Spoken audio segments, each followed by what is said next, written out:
Declaro aberta a presente audiência pública, fruto do requerimento número 341 de 2014, do deputado Exalci, com a finalidade de debater vulnerabilidades encontradas no código-fonte dos programas utilizados durante as eleições de 2014, objeto da petição protocolada no Tribunal Superior Eleitoral em 4 de setembro de 2014, sob o número 23.891 de 2014. Julgo dispensável a leitura dos nomes dos convidados, já amplamente divulgados pela comissão. Justificar a ausência, o senhor Ian Rodrigues Dias, advogado e delegado do Partido Democrático Trabalhista, junto ao Tribunal Superior Eleitoral.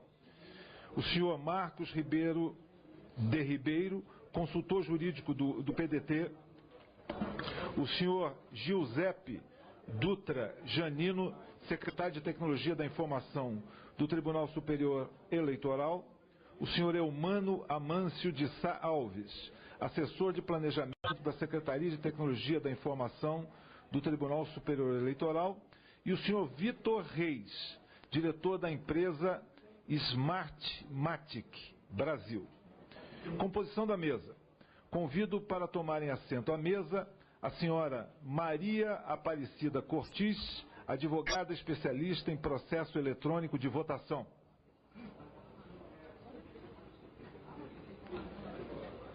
Tenha bondade. Tudo bem? O senhor Pedro Rezende, professor de Ciência da Computação da Universidade de Brasília, UNB.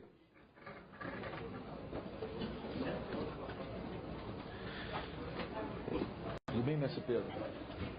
Tudo bem? Você conseguiu?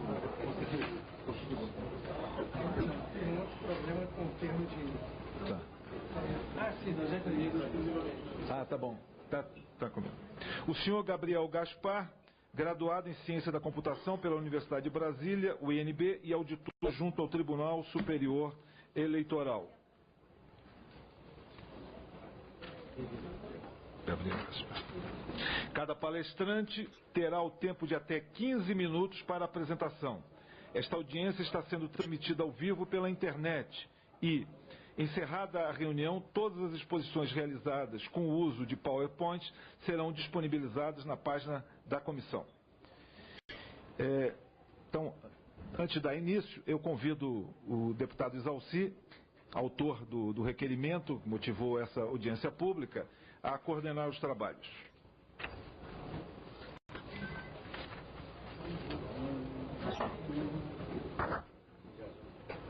Está aqui, olha, está aqui na...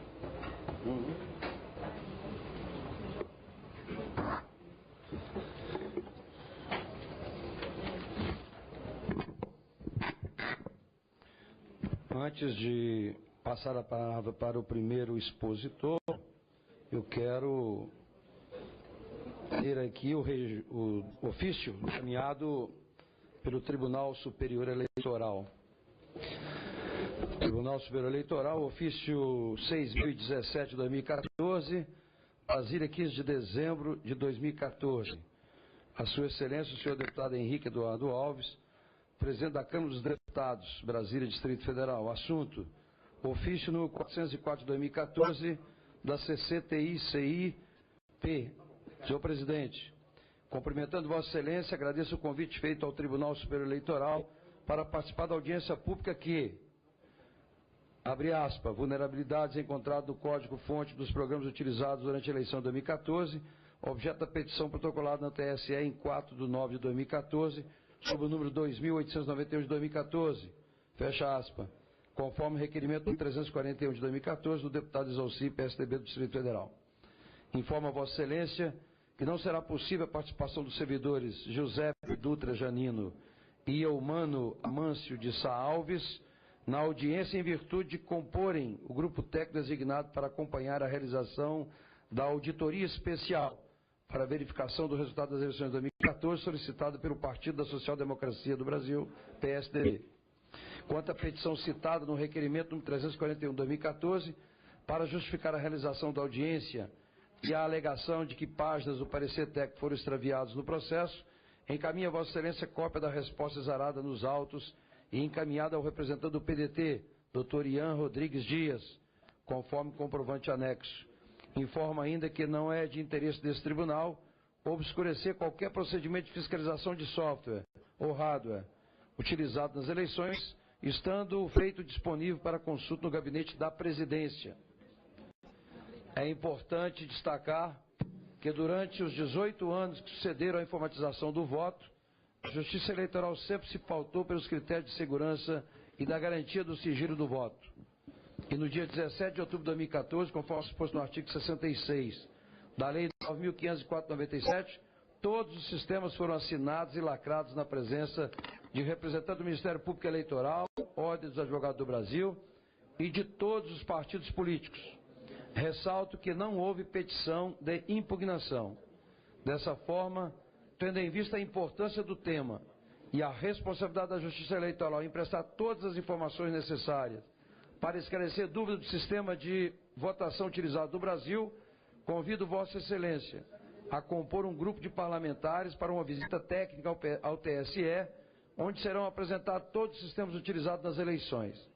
A data poderá ser agendada junto à presidência do Tribunal de acordo com a conveniência de Vossa Excelência. Atenciosamente, Ministro Dias Toffoli, Presidente. Com cópia para o deputado Ricardo Trípoli, Presidente da Comissão de Ciência, Tecnologia, Comunicação e Informática. Ofício CD, PR Henrique Alves, convite à audiência pública. Esse, então, é o requerimento, o ofício encaminhado pelo TSE.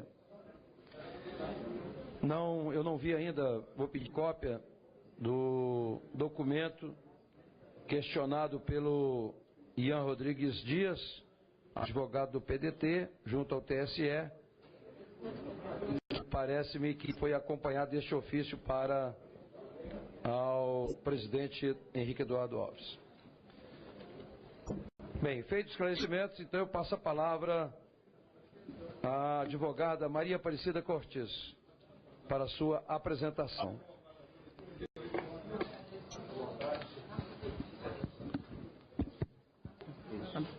Agradeço a todos, parabenizo o presidente da comissão por ter permitido a nossa participação para trazer essas informações para vocês, que eu acho de muita relevância, que ela não tem a conotação partidária, ela tem uma conotação de mudar o sistema eletrônico de votação do Brasil, que é o único no mundo.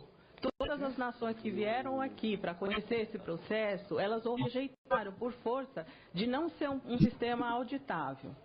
E eu gostaria do que eu vou falar aqui que fosse analisado por dois aspectos. O primeiro aspecto, que fosse na condição da justiça eleitoral como réu. Porque eu, como advogada, eu aprendi na faculdade, eu levo isso para a minha vida normal, é que teriam que existir, no julgamento das ações de processo eletrônico de votação, três entes: o autor, o réu e o juiz. Na nossa concepção jurídica, existem apenas dois. E a Justiça Eleitoral, ela assume a condição de julgador e de réu. Então, por essa razão, este ofício, ele diz que não houve nenhuma impugnação ao processo eletrônico de votação. Sim, houve. A petição está aqui, o processo está aqui. Eu participei da lacração, do desenvolvimento dos programas, e posso dizer para os senhores que nós fizemos uma petição muito arrazoada em relação daquilo que a gente encontrou lá.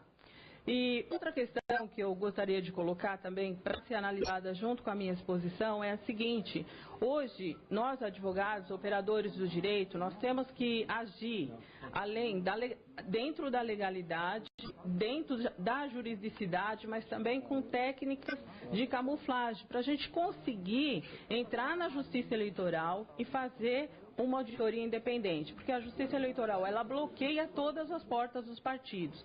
Vocês vão ouvir dizer que a Justiça Eleitoral coloca tudo à disposição. Não, isso não é verdade. Ela entrega, sim, os documentos, mas vocês vão ter que percorrer pelo menos 5.000 zonas eleitorais para procurar isso. Quem tentou fazer fiscalização, auditoria, até hoje não conseguiu. Por quê? Porque o réu julga os processos. Então, eu vou passar a minha experiência desse ano. Eu participei do desenvolvimento, a primeira fase do processo é o desenvolvimento. Eu participei, o professor Pedro e o Gabriel. Como é que eu agi esse ano para inovar? Eu pedi ao professor Pedro que ele me arrumasse um aluno que fosse o protótipo do professor Diego Aranha, que foi o professor que conseguiu provar que o processo eletrônico não obedecia ao princípio do sigilo do voto.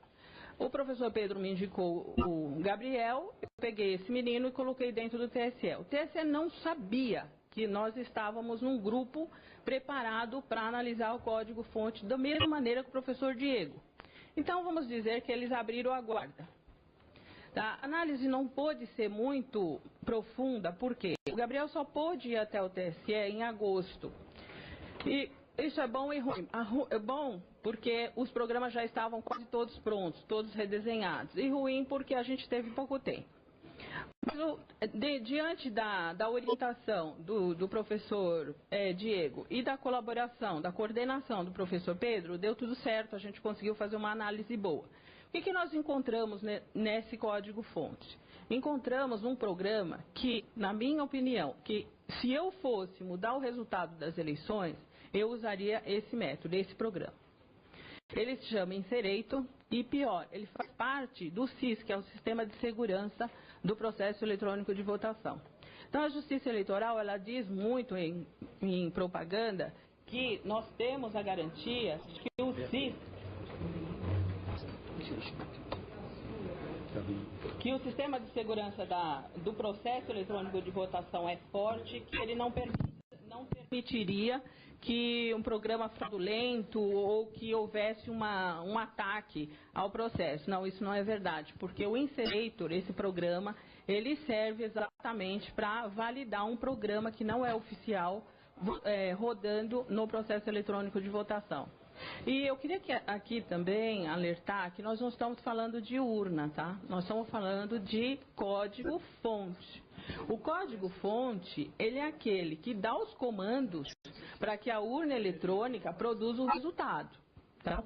Nesse código-fonte existe um artefato, a gente apelidou de artefato, chamado Inserator, que permite validar um código, um programa que não seja o oficial. Eu usaria esse programa se fosse fraudar uma eleição. Bom, nós fizemos outras descobertas técnicas também. A gente descobriu que o computador que gera as mídias, como que se gera as mídias? Nós estamos na fase de desenvolvimento. No desenvolvimento, os programas são lacrados, assinados, só que lacrar, assinar, criptografar é um programa que estava com Inserator lá dentro. Então, ele foi para os estados. Chegando nos estados, é gerada uma mídia. Gerou a mídia vai para as urnas, carrega as urnas e vai para a votação, produz o resultado e vai para a totalização. Nós descobrimos também que o computador que gera as mídias, ele fica conectado à internet. Eu fiquei assustada porque hoje eu li com mais vagar o processo e a Justiça Eleitoral alega o seguinte, que o computador tem que ficar conectado à internet sim, porque não existe forma de se transmitir os dados para os estados e que existe um sistema que garante isso, que é o SIS, que é o próprio sistema que estava com o Inserator, que contém o Inserator. Muito bem.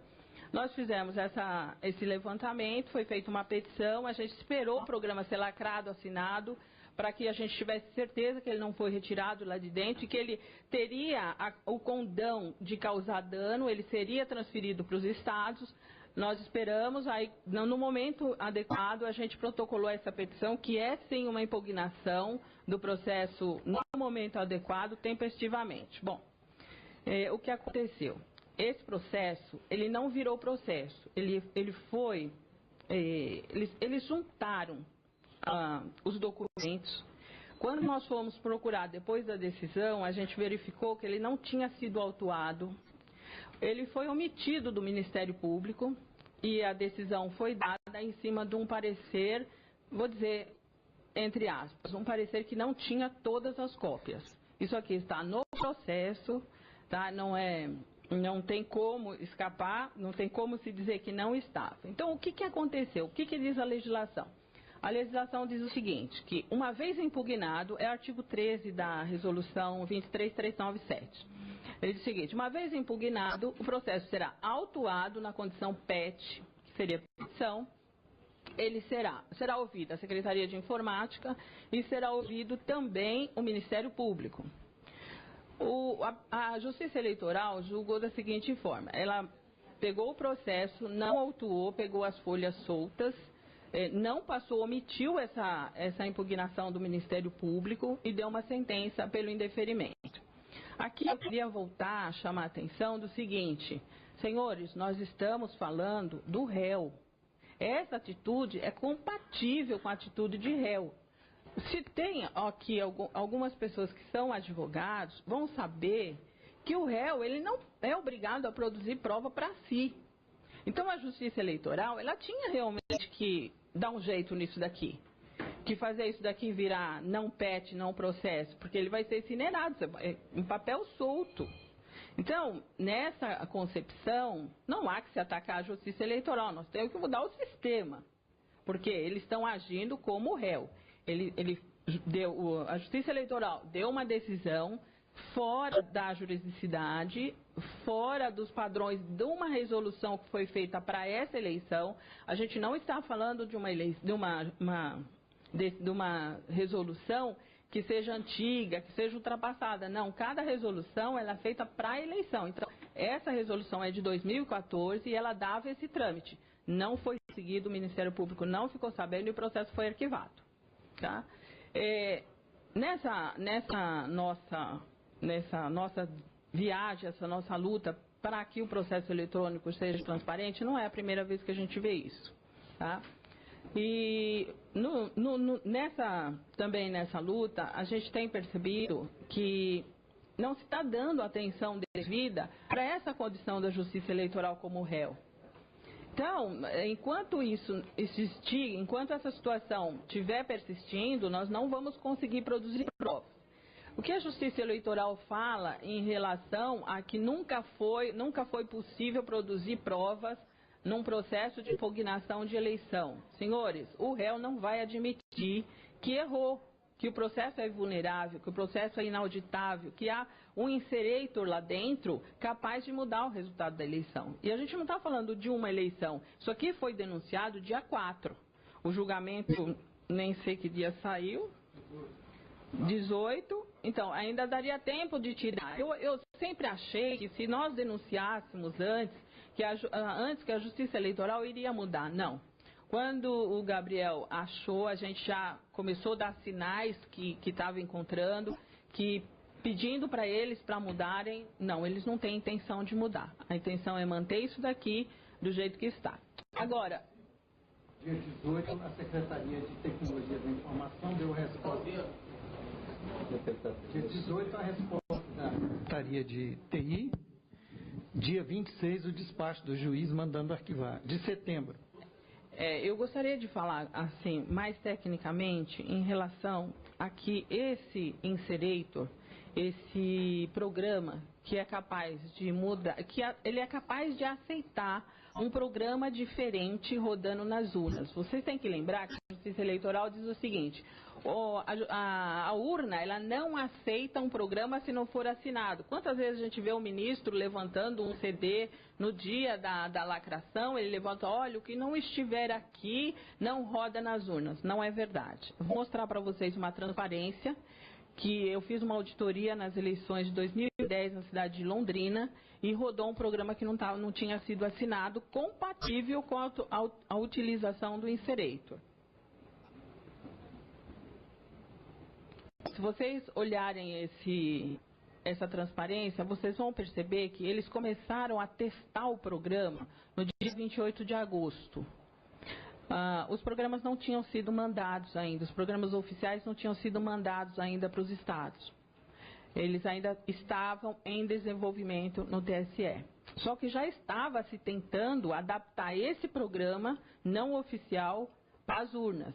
E aí acontecia mesmo que a Justiça Eleitoral diz, a urna rejeitava. Isso aí nós estamos na fase de carga das urnas. O programa já tinha sido colocado na mídia que ia carregar as urnas. E ele rejeitava, caía o sistema, caía. Eles foram tentando até 2 dias antes da fase de carga das urnas, onde os partidos, o Ministério Público, os juízes, eles estavam presentes. E eles conseguiram. Tem um determinado momento que vocês vão perceber, dia 24/9, que foi a carga, que o programa roda, mas com aviso que era um programa não oficial. Ele dizia incompatibilidade. Então, eu vou dizer para vocês, essa situação não é de agora e o Inserator, ele serviu, na minha opinião, para que se pudesse inserir esse programa não oficial nas urnas de Londrina. Agora eu pergunto, eu avisei isso, eu fiz petição, lógico que foi arquivada pelo mesmo motivo que esse daqui, porque o réu diz que fez uma perícia. Fez uma perícia, mas eu sou autor, eu não participei, eu não fui convidada para participar dessa perícia. Todas as perícias que caso viessem a nos chamar, nós estaríamos prontos, porque nós conhecemos bastante o processo. Nós não fomos chamados. E essa perícia detectou que não teria nenhum problema, mas é uma perícia oculta que só teve participação o próprio réu. E quem julgou? O próprio réu, e o réu disse que esse processo, que a minha impugnação não tinha procedência e arquivou o processo.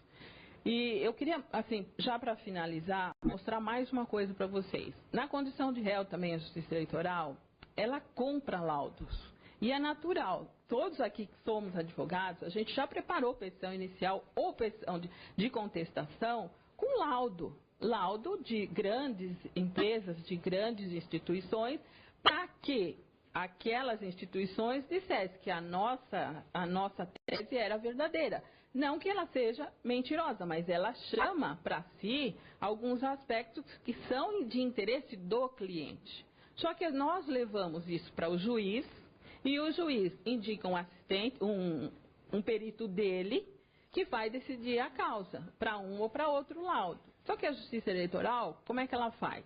Ela própria produz a prova, ninguém sabe o que ela mandou para ser analisado, ninguém tem controle do que ela pediu, dos documentos que ela assinou, que a instituição ou o técnico assinou para poder fazer aquele laudo, e ela gasta fortunas com uma propaganda dizendo, não, olha, fulana disse que a urna, né? Normalmente ela fala a urna, ela esquece de falar da fase de desenvolvimento, da internet que está ligado, que ela manda os dados pela internet, recebe os dados pela internet, que qualquer um pode capturar, ela fala a urna é robusta. Então, senhores, eu aqui, já encerrando a minha fala, eu queria colocar que enquanto nós tivermos essa situação, nós não vamos conseguir provar nada, mesmo que a gente indique que existe sim um programa na urna que é vulnerável, que um programa que pode alterar o resultado, o juiz não vai aceitar e os colegas ainda vão ter que enfrentar o seguinte, técnicas jurídicas legais de camuflagem agora. Por quê? Para que nós possamos fazer auditoria para determinados clientes, trabalhar, poder fazer fiscalização, nós temos que driblar a Justiça Eleitoral. Muito obrigada.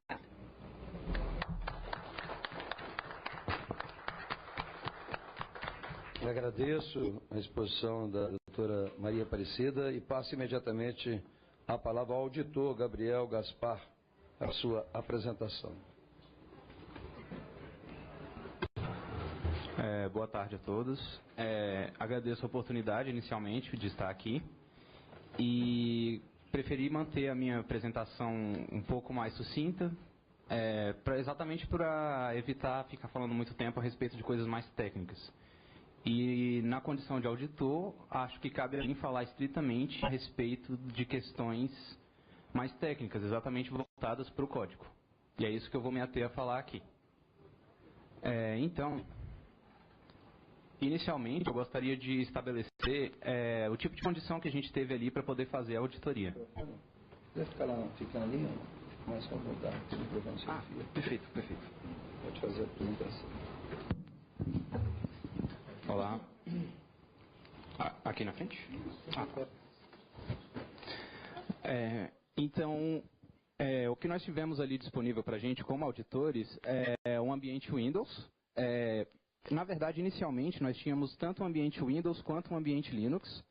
A parte do Windows era mais voltada para os outros códigos relacionados ao sistema de votação, e a parte do Linux era estritamente para a porção relacionada ao código que vai na urna eletrônica. Mas posteriormente foi tudo unificado em um ambiente Windows apenas.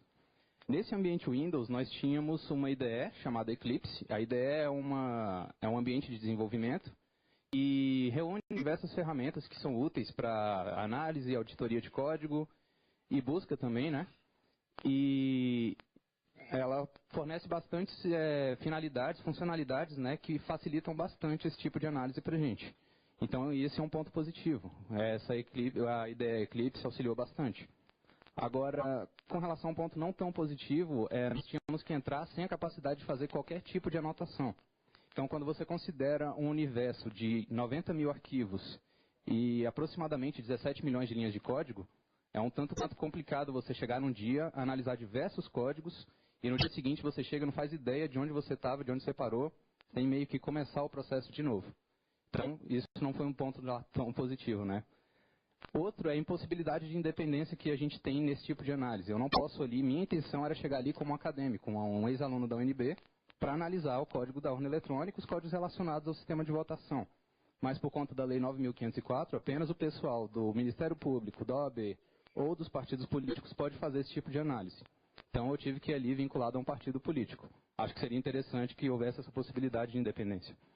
E, como último ponto, a gente tem que assinar um termo de sigilo proibindo a gente de falar a respeito do que a gente encontrou ali dentro. Então, eu tive que assinar esse termo de sigilo, mas algumas coisas vieram a público, foram divulgadas na imprensa, e eu vou me ater a falar esse tipo de coisa. Eu não pretendo desrespeitar o termo de sigilo, e vou falar a respeito do que veio a público. Indo logo para a parte de resultados, o que a gente descobriu ali, inicialmente essa questão do código não ser tão facilmente compreensível. O código em si, ele é composto por muitas variáveis, e essas variáveis muitas vezes não têm nomes nem um pouco mnemônicos. Então, a gente tem meio que deduzir o que a variável está fazendo, variável no sentido de código, né? O que a variável está fazendo, o que aquele trecho de código específico está fazendo, e muitas vezes os próprios arquivos de código em si não induzem nenhum tipo de ideia do que eles estão fazendo ali dentro. São nomes crípticos, você não entende muito bem o que está acontecendo ali dentro. Você tem que abrir o código para poder verificar e tentar tirar alguma lógica do que está acontecendo ali dentro. Então isso reduz bastante a agilidade da auditoria. Outro ponto que eu achei negativo é essa questão de modificações até o último instante. Se você está ali fazendo auditoria desde o início do processo, essa auditoria pode ser invalidada porque chega no último instante, o código pode mudar completamente. Então é possível que modificações sejam feitas até o instante prévio à compilação. O que mais agora com relação ao que nós encontramos ali? Temos um arquivo ali que tinha uma chave criptográfica exposta. Tivemos o próprio inserator, que eu vou falar mais a seguir a respeito dessas coisas, e outros que eu não coloquei aqui nessa apresentação por questões de tempo, que é uma vulnerabilidade no gerador de mídias de ajuste de data e hora, a possibilidade de conexão da internet nos computadores que geram as mídias e uma certa indireção no acesso ao código. O que eu quero dizer por indireção no acesso ao código? Eu não tenho acesso ao computador que tem o código em si. Eu acesso um computador que, por sua vez, está pegando o código de um outro computador e este sim está puxando o código do computador principal. Então, essa indireção não me garante que, de fato, aquilo que eu estou olhando é o que realmente está sendo compilado no momento posterior. Com relação a essas chaves criptográficas, na realidade nós encontramos um arquivo que ele contém dentro dele uma chave criptográfica simplesmente. E essa chave criptográfica, ela era usada, o intuito dessa chave criptográfica é exatamente evitar o ataque de Princeton. Ele recebe esse nome porque ele foi demonstrado por uma equipe da Universidade de Princeton e basicamente ele possibilita que seja executado algum código arbitrário dentro da urna eletrônica.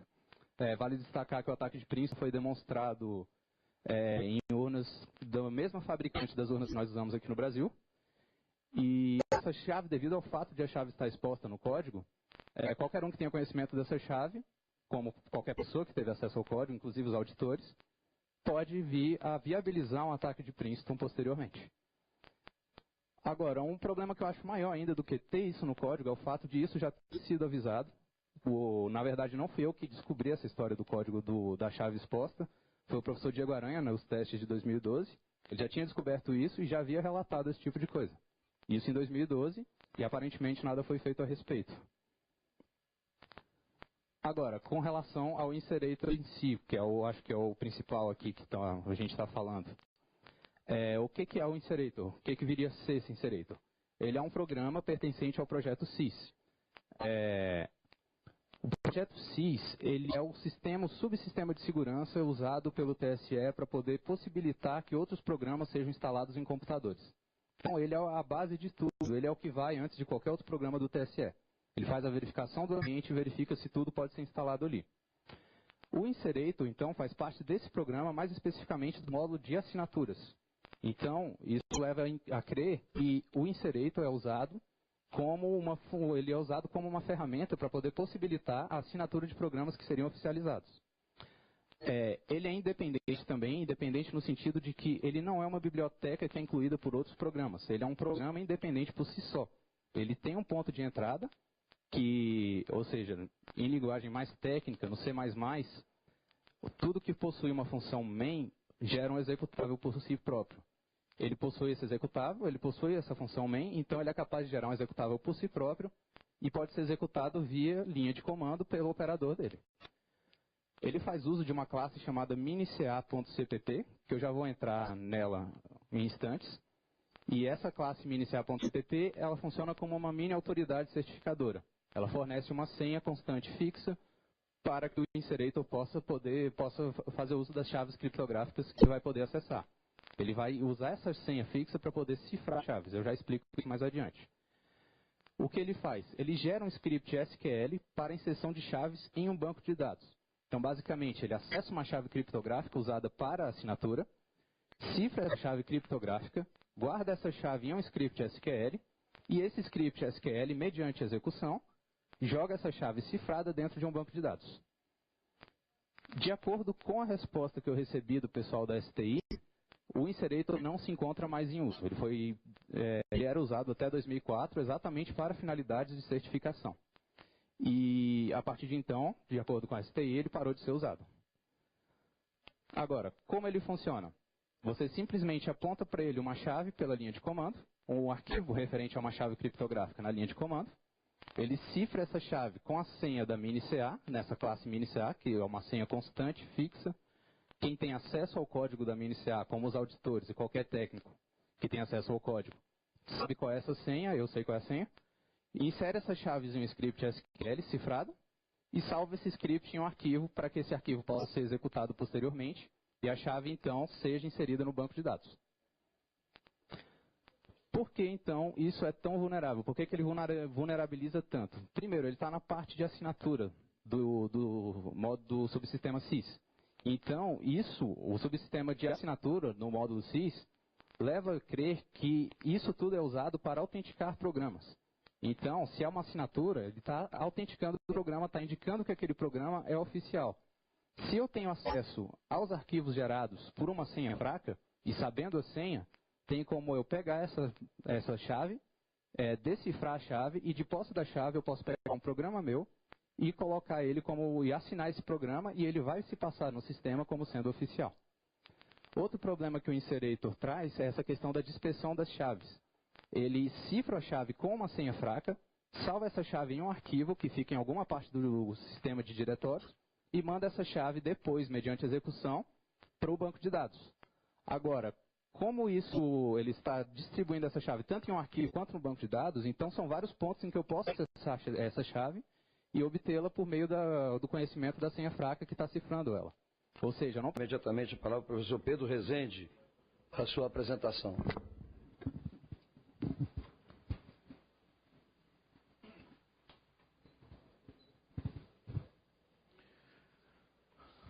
Boa tarde, deputado.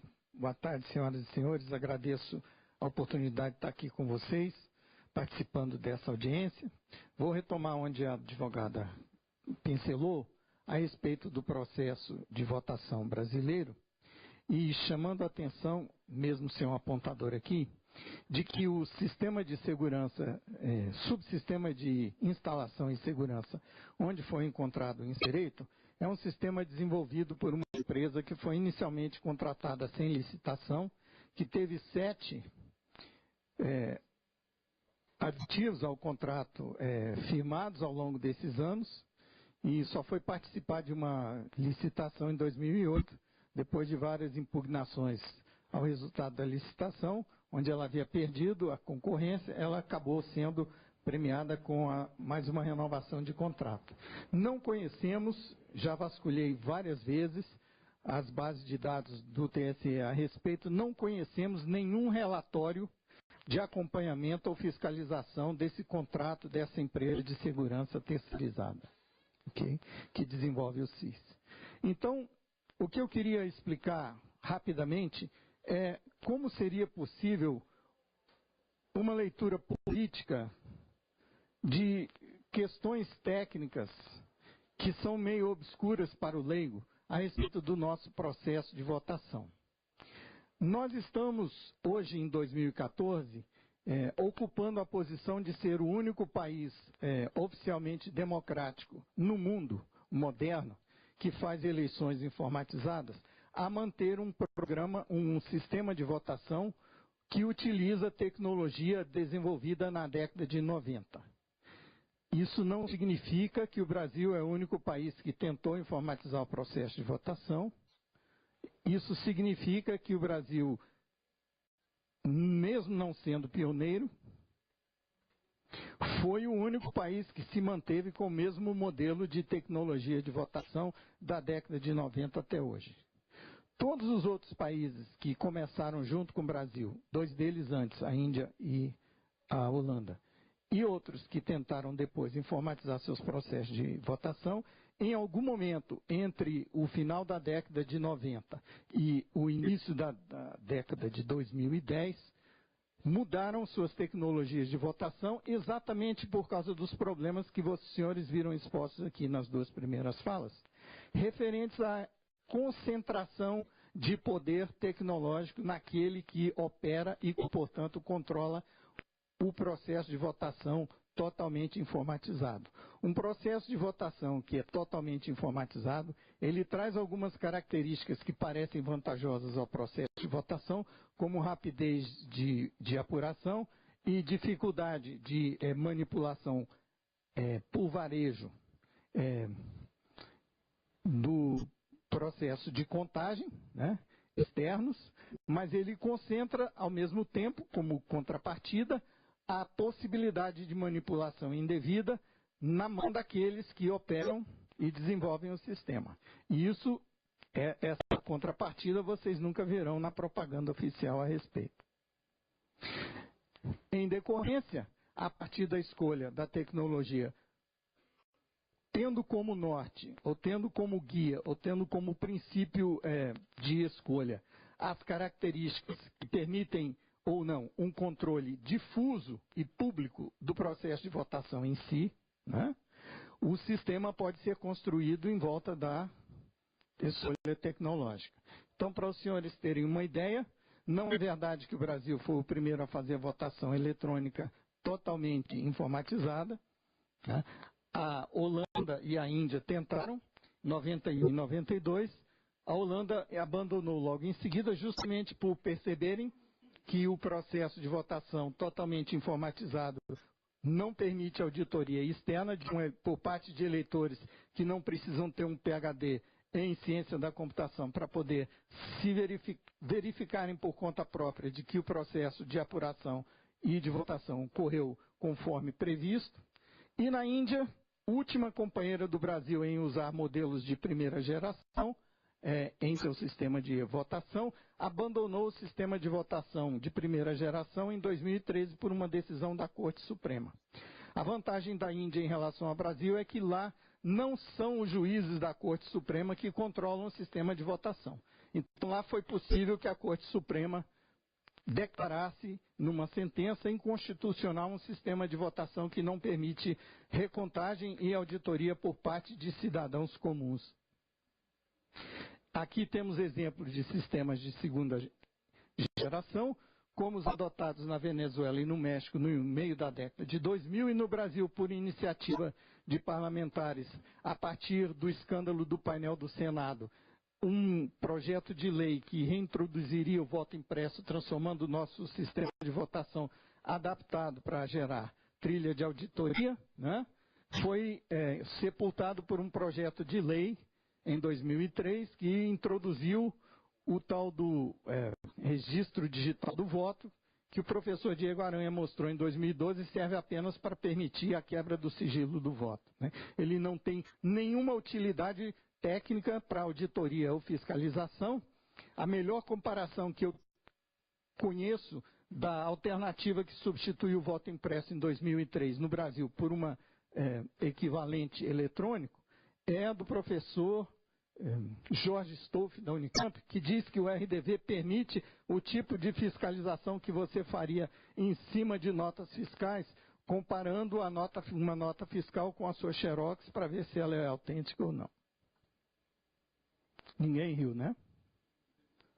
Bem, isso é que temos hoje, um sistema de primeira geração, onde para atender a necessidade dos partidos que queiram fiscalizar, ou dos cidadãos que queiram fiscalizar, o que é oferecido é o equivalente a uma cópia xerox dos dados que foram computados eletronicamente.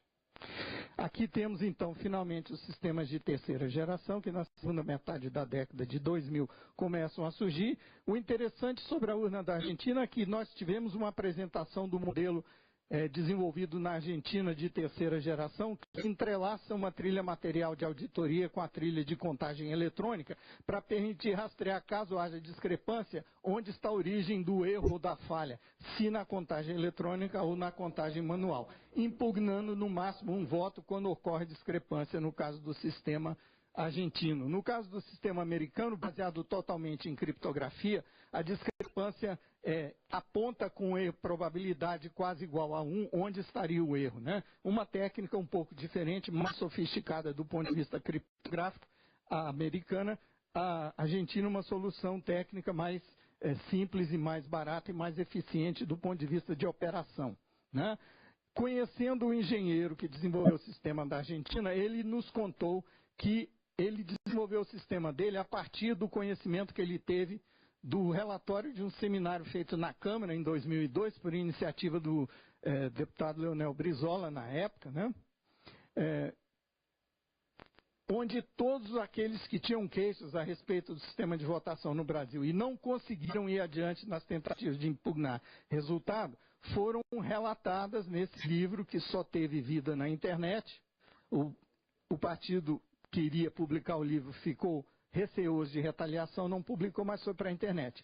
O engenheiro Angelini, que desenvolveu o sistema da Argentina, me confessou o seguinte: conheci o relatório de vocês de 2012 e passei 3 anos estudando o português e o relatório para aprender como desenvolver um sistema que evitaria todas as fraudes que foram acusadas naquele relatório de vocês.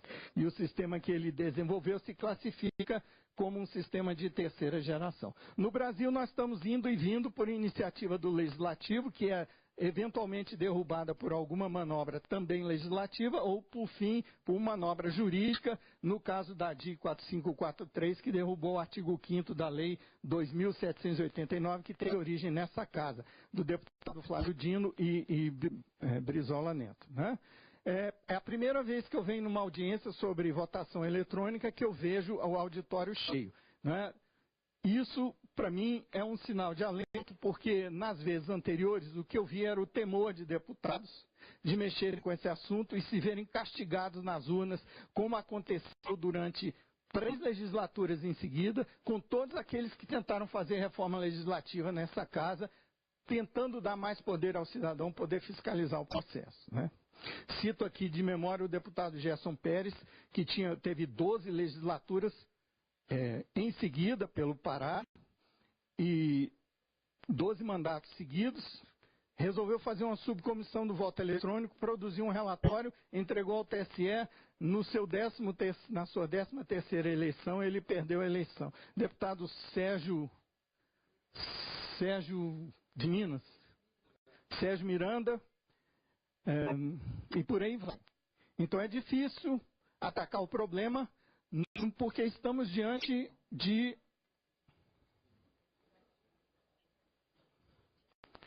um problema institucional, uma questão, eu ainda tenho 5 minutos, um problema que eu diria relacionado à organização do Estado. Nenhum outro país do mundo concentra o poder de executar, julgar a eleição, com interface na maior corte, maior órgão, o órgão mais importante do sistema judiciário, uma interseção de metade da Corte Superior Eleitoral com a Corte Constitucional, como o Brasil. É muita concentração de poderes. Como contribuição acadêmica ao estudo comparado de informatização do processo eleitoral num evento internacional ocorrido no Peru em 2012, convidado, eu fui apresentar uma proposta de uma tese hermenêutica, jurídico-hermenêutica, para entendermos o processo de informatização. Gente, tecnologia é poder. Quem controla a tecnologia pode controlar como o processo de votação é apurado. Então, o que vemos observando no mundo, quais os rumos que os processos de informatização do voto em eleições oficiais têm ocorrido ao longo desses anos, da década de 90 para cá, são basicamente 3 os caminhos possíveis. A tecnologia, como fim em si mesmo, é o rumo que é tomado naquelas democracias onde o administrador do processo eleitoral dirige a reforma normativa, cujos efeitos, ao fim e ao cabo, lhe concentram mais poderes. A tecnologia eleitoral como meio para um fim é aquela que a gente vê, por exemplo, nos Estados Unidos, onde a legislação eleitoral não é federal, é estadual, e o processo se desenvolve de maneira diferente em cada estado. Como resultado, nos Estados Unidos, hoje, 70% do eleitorado americano vota com o direito de recontar em registro material o seu voto, seja em voto escaneado ou em voto impresso. Apenas 30% dos estados ainda conseguem manter seus sistemas totalmente eletrônicos ou totalmente manuais. E em países como a Alemanha ou a França, por exemplo, onde são os municípios na França que têm o direito de escolher suas tecnologias de votação, apenas 3% dos municípios na França têm votação eletrônica com registro material escaneado. Os outros todos são votação manual com urna de acrílico, né? Onde a apuração é feita na sessão eleitoral e a totalização, como é feita no Uruguai, tem 2 etapas. Uma rápida para dar um resultado inicial, quando não há muita paridade entre candidatos, e uma apuração definitiva oficial, com todos os cuidados de rastrear a fiscalização do processo de apuração a partir daí. A transmissão para votação rápida é feita de forma eletrônica, mas a validação do que foi totalizado numa primeira etapa, para divulgação dos resultados imediatos, é feita ao longo de uma semana em que o resultado é validado pelo rastreamento da transmissão dos boletins de urna. Assim é feito no Uruguai e na França, com apuração na sessão eleitoral. A infelicidade nossa é que nós somos adestrados pela propaganda eleitoral a entendermos votação como videogame, e o eleitor agora não se vê mais no papel de fiscal do processo de votação. Isso é um desserviço, porque a democracia perde com isso. O eleitor deve participar da fiscalização, porque não há tecnologia que torne o processo de votação seguro se o eleitor não estiver disposto a participar do processo de votação. Não há mágica em tecnologia para resolver esse problema. Bem, para os senhores terem uma ideia em que situação estamos, existe um artigo numa lei ordinária que permite ao TSE editar resoluções que têm a mesma força de lei que uma lei ordinária aprovada nessa casa. Foi com base nesse artigo, que eu desisti de recorrer ao Supremo do meu pedido de dispensa de entregar dados biométricos, porque o verdadeiro motivo técnico para se usar a identificação biométrica que eu entendo no processo de votação não é melhorar a qualidade da identificação do eleitor. Para que serve essa base de dados? Nós temos visto aí no noticiário que ela tem outras utilidades muito mais rentáveis do ponto de vista político do que simplesmente ajudar a identificar eleitor no processo de votação.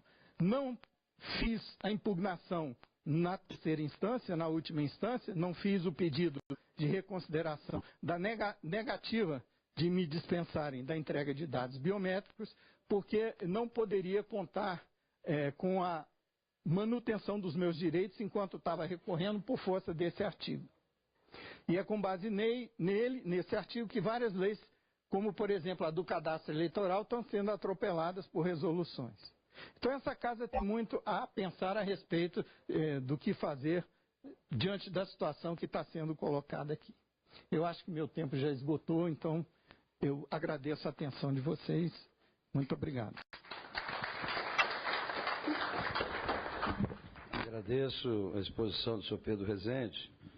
E na ausência de alguns convidados, eu vou conceder 5 minutos para o professor Hermes Rodrigues Neri, do Movimento Legislação e Vida, antes de passar para os deputados. Excelentíssimo senhor deputado Isalci, autor do requerimento desta audiência pública, ao que parabenizo pela iniciativa relevantíssima no momento em que vivemos. Demais membros da mesa e aqui presentes, a minha abordagem aqui nesta complexa questão será de natureza política. Numa breve fala de 5 minutos, ao que agradeço ao deputado pela oportunidade de participação. Esta Casa de Leis é a instância adequada para os questionamentos aqui apresentados. Viemos aqui, caro deputado, solicitar, sim, a abertura de uma CPI, primeiro um grupo de trabalho para aprofundar, para que investigue, e uma CPI, posteriormente, para fazer as devidas investigações sobre a empresa Smartmatic. Aliás, eu queria perguntar ao nobre deputado se confirma a ausência do representante do TSE e da empresa aqui nesta audiência pública. Os demais membros não são representantes. Então, a gente realmente lamenta que não estejam aqui presentes representantes do TSE e representantes da empresa Smartmatic nesta importante audiência pública. Caros deputados, são muitos os questionamentos, inclusive fora do país, e se as respostas não forem devidamente esclarecidas, o que está em jogo em meio a tudo isso é a nossa democracia e a própria soberania nacional. Ainda no final do dia 26 de outubro, com o término da votação do segundo turno presidencial, e à espera de 3 horas, em que apenas alguns técnicos do TSE tiveram o privilégio de operacionalizar a apuração secreta. A indignação da população, inicialmente pelas redes sociais, tomou conta das ruas, onde ocorreram várias manifestações nas semanas seguintes, cujas reivindicações expusemos no Manifesto pela Democracia, entre as reivindicações, o pedido de auditoria das urnas eletrônicas, especialmente do envolvimento da empresa Smartmatic com o TSE. Cabe lembrar que o voto é secreto, não a apuração. São vários os questionamentos feitos à referida empresa. Há informações de que está sendo investigado nos Estados Unidos, nas Filipinas e em outros países que merecem sim serem aclarados, com uma investigação séria, pois o próprio ministro do STF, Gilmar Mendes, disse que sim, devemos dar a devida atenção a esses questionamentos feitos, cujos indícios de fraudes pipocaram por toda parte. E, como bem dissemos no manifesto, a própria apuração secreta no TSE, por si só, já é uma fraude, né? Invalidando a lisura e a transparência das eleições, independentemente de fraudes pontuais que a tenham acompanhado. Principalmente porque uma nação não pode abdicar do direito à transparência eleitoral. Não devemos considerar o pedido de esclarecimento, como bem disse o ministro Gilmar Mendes, uma ofensa às instituições ou um atentado à democracia. Nada disso, senhor deputado. Devemos estar preparados para prestar essas informações, até porque estamos a falar de algo elementar, qual seja, da legitimação democrática. E aqui, como cidadão brasileiro, representando o Movimento Legislação e Vida, requeiro a esta Casa Legislativa que proceda dentro da constitucionalidade para que esse tema seja objeto, sim, de discussão, pois quis o STF, com a DI 4543, refutar de vez esse direito, por exemplo, o direito do leitor ao voto impresso. Quero lembrar que a falta de uma comprovação física do voto e a possibilidade de falhas nas urnas eletrônicas, além de fraudes, foram problemas apontados por especialistas em segurança digital, ouvidos em audiência pública, promovido em 2013 pela Comissão de Ciência, Tecnologia, Inovação, Comunicação e Informática do Senado.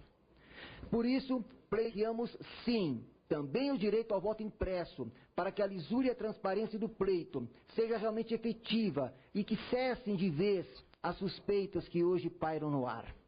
Por isso, o pedido de uma CPI se justifica, evidentemente, no início da próxima legislatura, cuja farta documentação a respeito deixamos a Vossa Excelência para a acurada análise.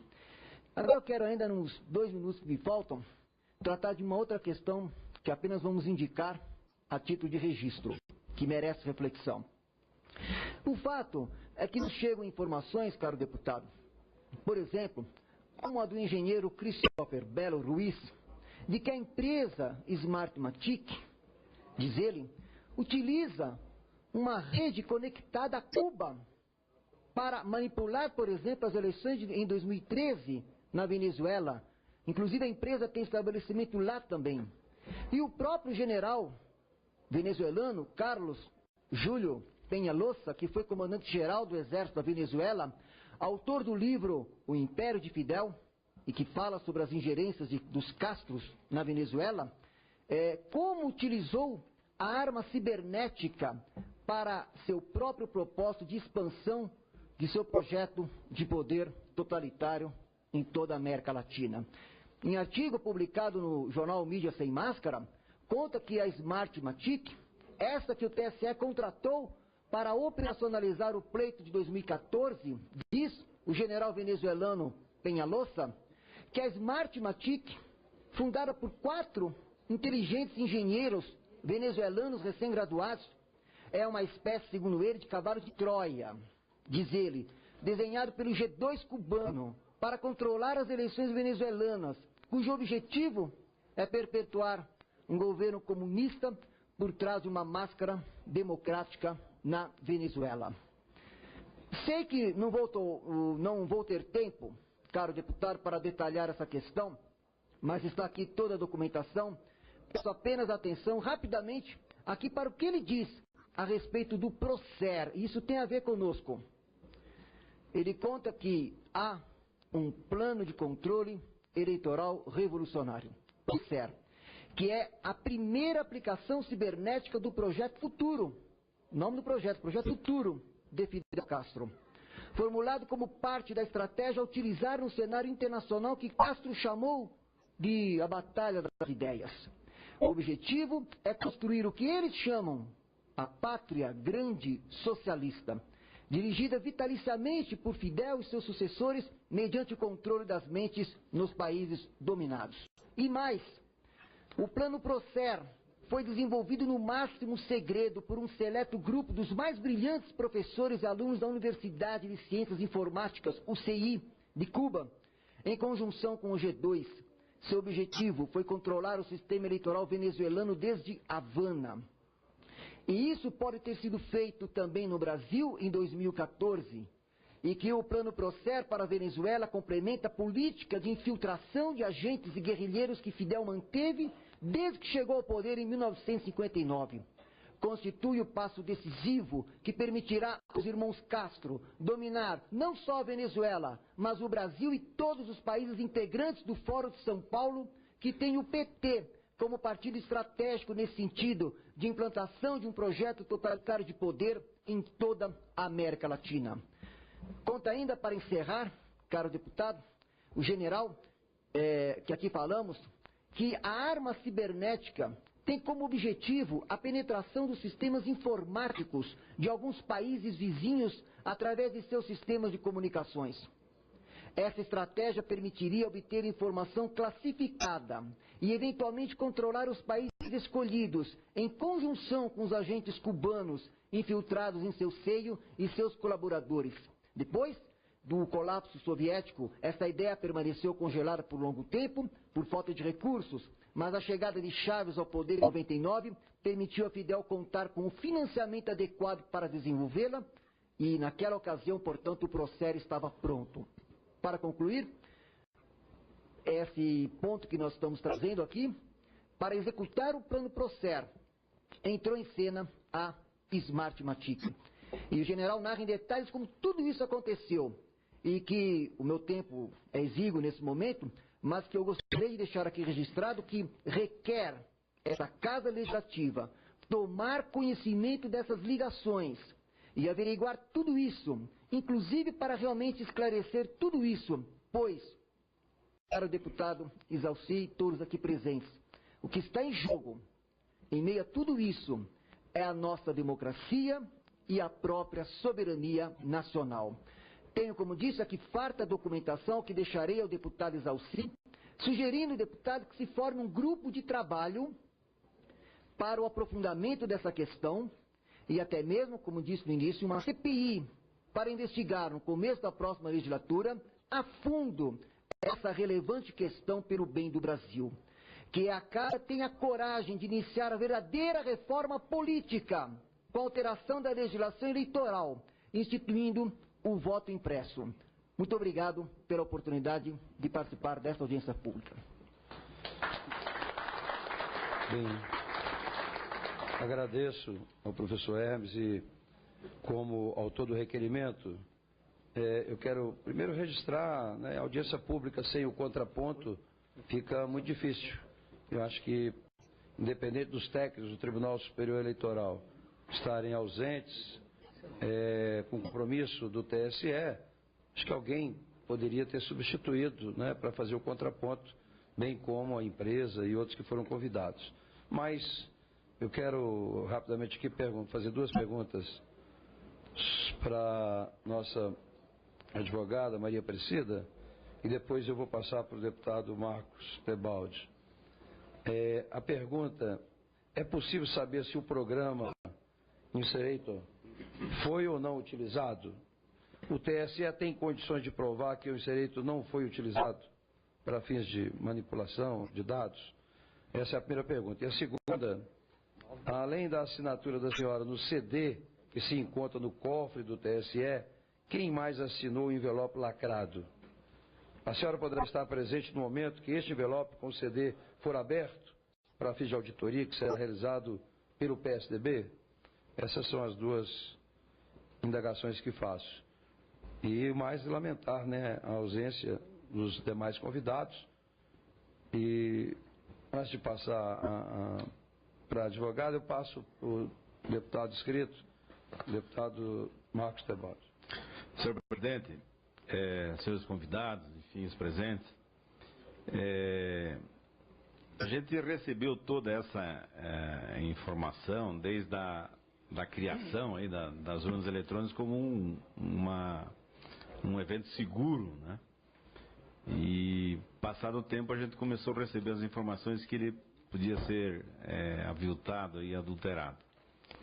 Mais recentemente, os próprios cidadãos hoje cobram da gente, pelo menos no meu estado, na minha cidade, hoje sinto que tem uma insegurança muito grande por parte do eleitorado, que desconfia, que não acredita mais nessa lisura que é o nosso processo eletrônico, mas como pouca gente conhece bem, que nem vocês, que nem o Gabriel aí, que falou bem, parabéns aí pela sua conversa, tenho certeza que se tivesse mais tempo tu podia até esclarecer melhor, mas é muito profundo, é muito técnico, que muito pouca gente entende, o professor Pedro e a doutora Maria. Que preocupa. Eu hoje não tenho mais a segurança que eu tinha de alguns anos atrás. Aliás, já venho desconfiando do processo eleitoral 2012, onde eu participei lá no meu estado e que tenho sérias dúvidas. Quando a senhora falou de Londrina, fiquei mais preocupado ainda porque a minha cidade é Joinville, que é semelhante a Londrina, né? E agora, acompanhando essas eleições, e pelo processo da internet e tal, a divulgação, quando um professor da USP de São Paulo, uns 15 ou 20 dias antes da eleição, ele alertou que poderia existir as fraudes, que as urnas poderiam estar contaminadas, né? E agora todos esses relatos aí, que a gente fica meio que, né, e não acreditando muito, mas que pode acontecer, né? Pela inserção desse programa, né, dentro do sistema. E eu não sei o que dizer assim, eu perguntar, tem possibilidade da gente ter uma saída para isso? O voto impresso seria talvez o processo seguro para se ter uma auditoria e pelo menos se fazer depois uma avaliação, né, pegar algumas urnas e fazer essa auditoria? Enfim, o que nós poderíamos fazer para frente, né? Então me preocupa muito isso, ao mesmo tempo que eu quero parabenizar a Exalci e dizer, Exalci, assuma a bandeira. É importante que o eleitorado, olha, você não imagina, se fizer uma pesquisa hoje, não sei se mais da metade do eleitorado já tem desconfiança nas nossas urnas. Mais da metade, né?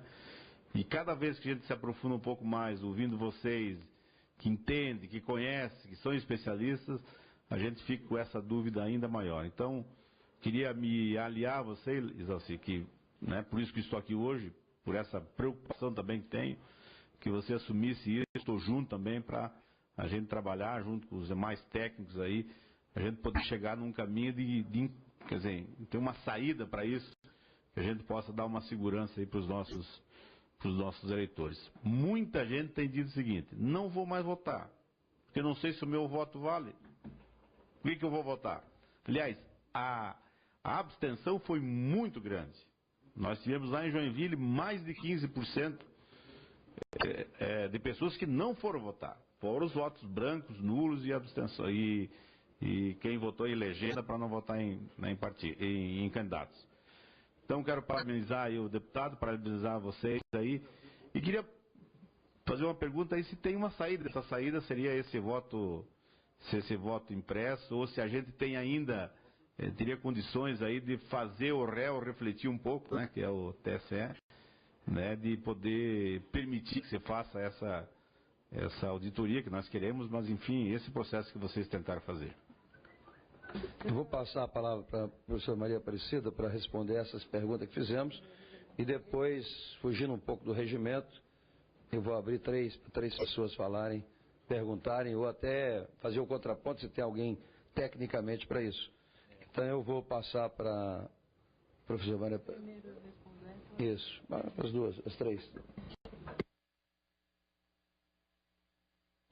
De informar para o senhor que o voto impresso seria sim uma saída para a nossa situação. Por quê? Seriam dois sistemas operando ao mesmo tempo e se houvesse a fraude, ela teria que compatibilizar os dois. Então ela dificultaria muito. Tá? E na situação que nós estamos, a gente não tem controle nenhum do processo eletrônico. Certo? Então, para nós do CEMIN seria, sim, importante que se implantasse o voto impresso. E eu gostaria aqui de fazer uma brincadeira, se o senhor me permite, com todo o respeito. O senhor disse que os eleitores não estão mais confiando na urna. Depende de quem fizer a pesquisa. Porque a pesquisa do TSE vem que 95% confia, mas é pesquisa de réu. Nós temos que estar atento a isso, tá?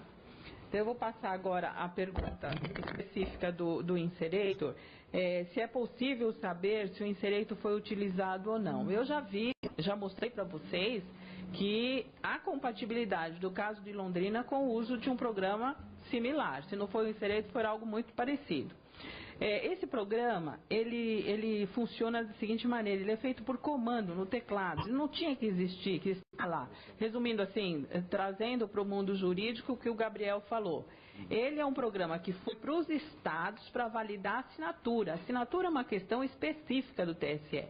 Ele não poderia ter ido para os estados. Então, quando ele fala que vai criar um script, vai criar uma situação para que esse programa ele seja operacionalizado, para que ele vá para a urna e como programa oficial. Esse seria o script. Se ele foi usado com um comando não gerar nenhum log, não logar, que a gente fala, não registrar nos comandos da urna, ninguém mais pega. Vocês podem fazer a auditoria que quiser, coisa que eu duvido, porque eu duvido que a Justiça Eleitoral vai fazer prova contra si. Ela não é obrigada, a Constituição diz, o réu não é obrigado a fazer prova contra si. Então vocês estão achando que vão fazer uma auditoria? Eu aqui, na minha experiência, acho que não vai sair essa auditoria. Mesmo porque, se houve o uso do inserator e ele não logou, se ele não gerou um registro, ninguém pega nada. E como a situação é de início, é de origem, ele vai informando para todos os outros comandos que é para obedecer, tudo isso vai ficar limpo, gente. Não tem como pegar. Então, seria a única forma de se acabar com isso é o voto impresso, que ele teria incompatibilidade com um sistema totalmente eletrônico.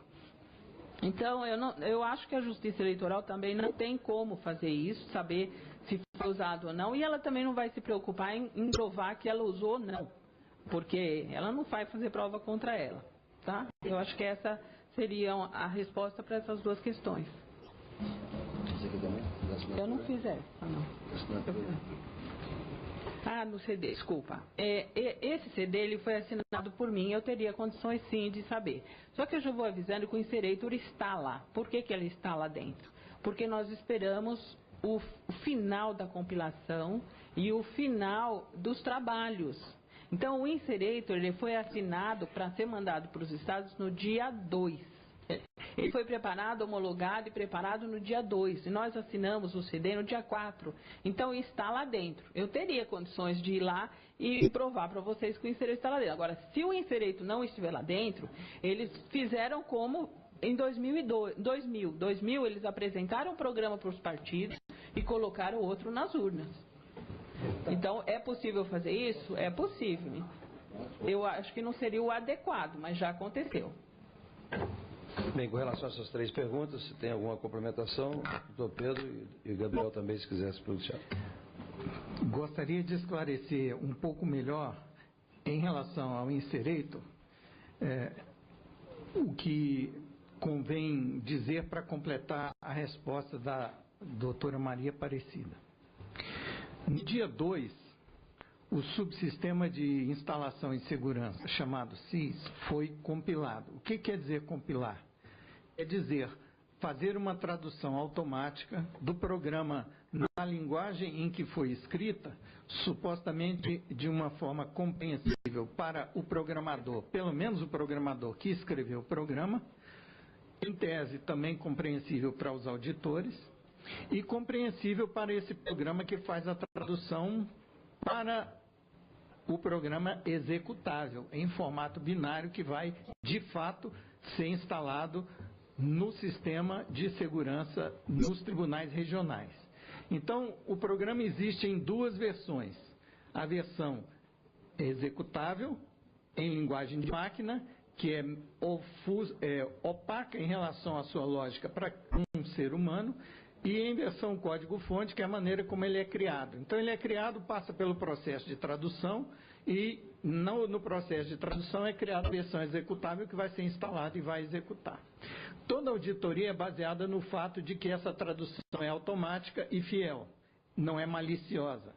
Então, o que se pressupõe para isso? Que se está usando um compilador, um programa que faz essa tradução de prateleira, um programa comercial, como, por exemplo, aquele que faz parte do Eclipse, ok?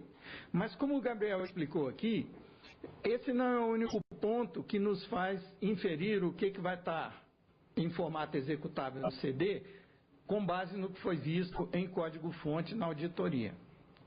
Existem duas suposições para que o que está no CD corresponde ao que foi visto na auditoria. Uma é que ele foi traduzido de maneira automática e fiel, sem malícia. Outra é que aquilo que foi submetido para tradução é o que foi mostrado.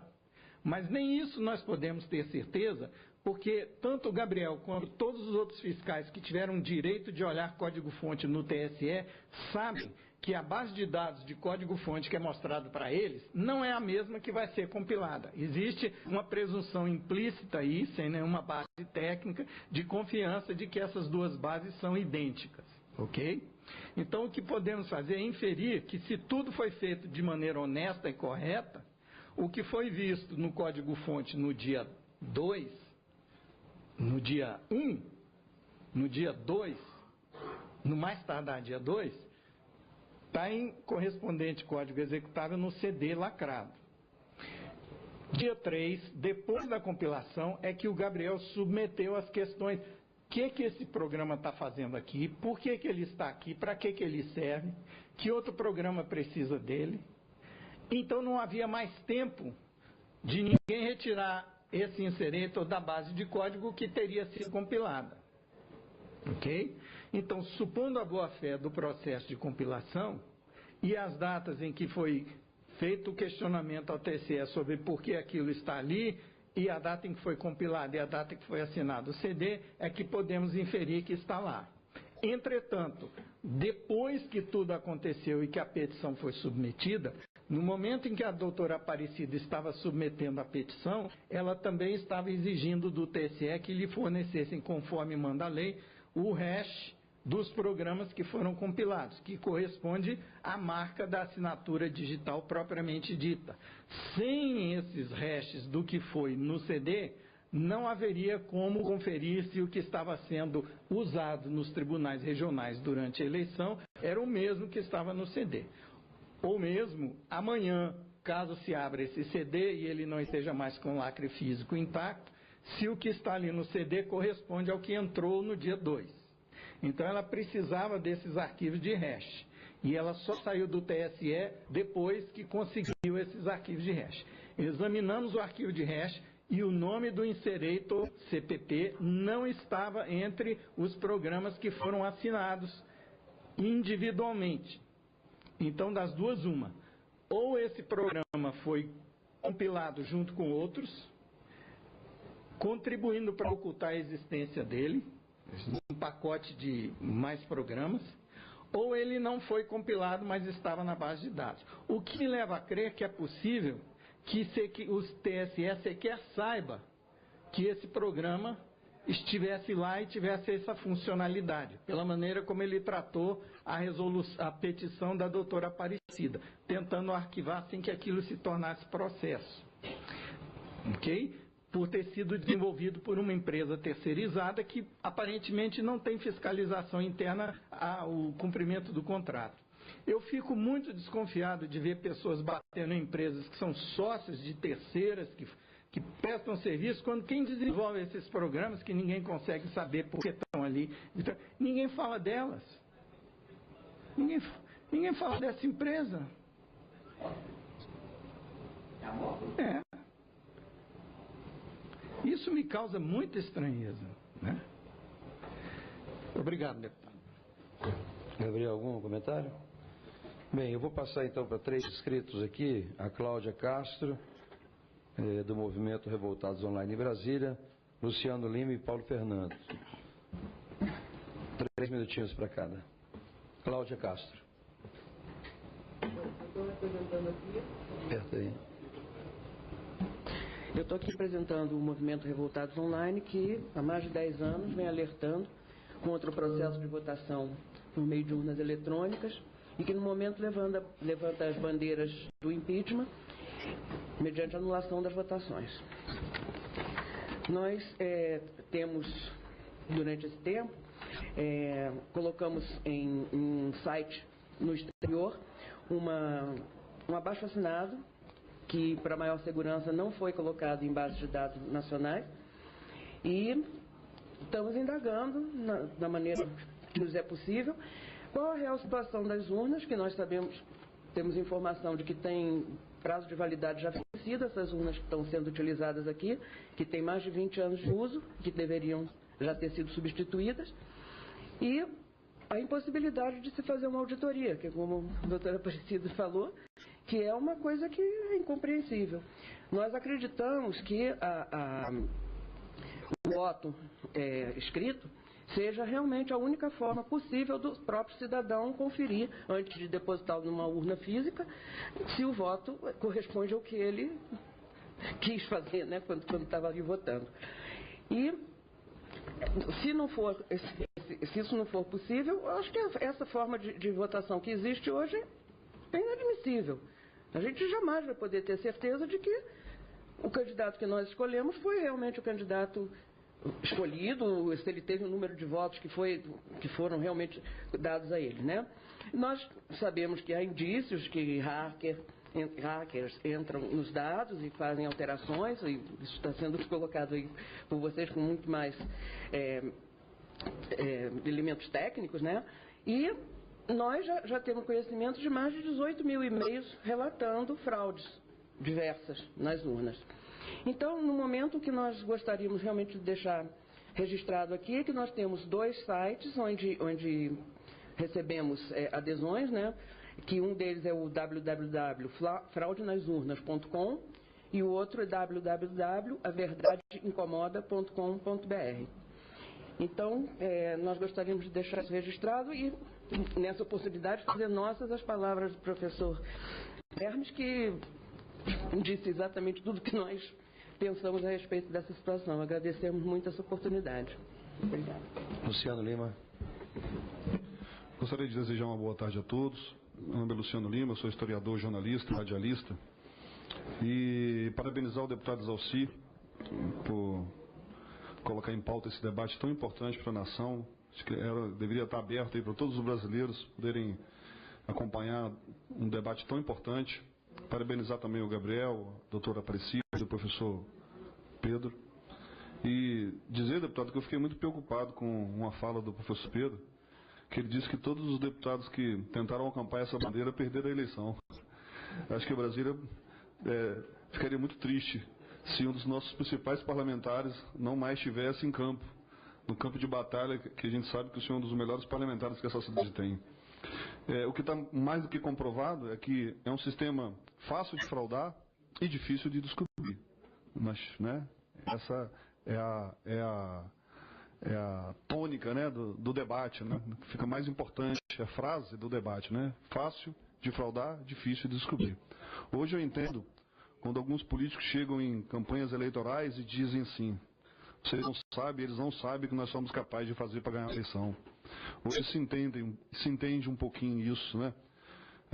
São perguntas que precisam ser urgentemente respondidas. Hoje eu escrevi, inclusive, no meu blog, o Coluna Papo Firme, falando sobre o debate de hoje, deputado, falando inclusive de um evento que aconteceu em 2013, que é organizado pelo Instituto de Ciências, Matemática e Computação da Universidade de São Paulo, o primeiro Fórum Nacional de Segurança em Urnas Eletrônicas.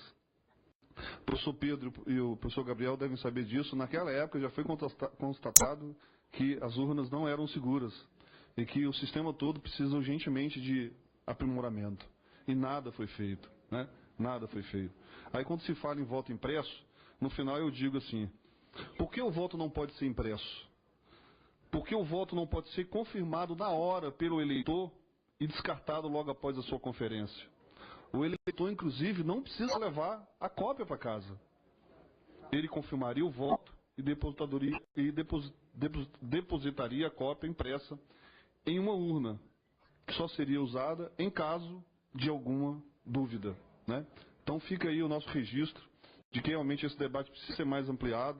Parabéns mais uma vez, deputado Exalci. E muitas respostas precisam ser dadas.